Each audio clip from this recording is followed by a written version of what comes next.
السلام عليكم ورحمة الله وبركاته. أعوذ بالله من الشيطان الرجيم.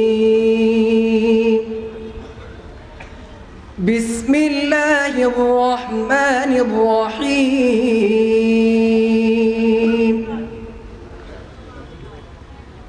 الذين جعلوا القرآن عضين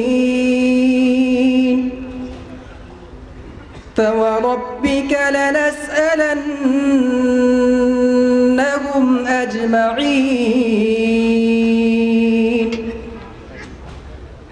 عما كانوا يعملون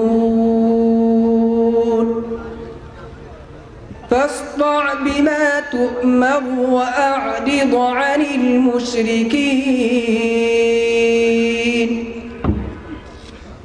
إنا كفيناك المستهزئين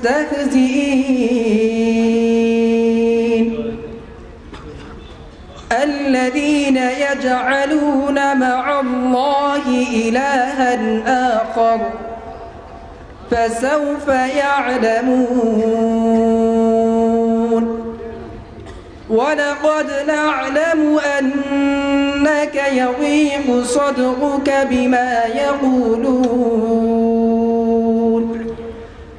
فسبح بحمد ربك وكن من الساجدين واعبد ربك حتى يأتيك اليقين. صدق الله العظيم.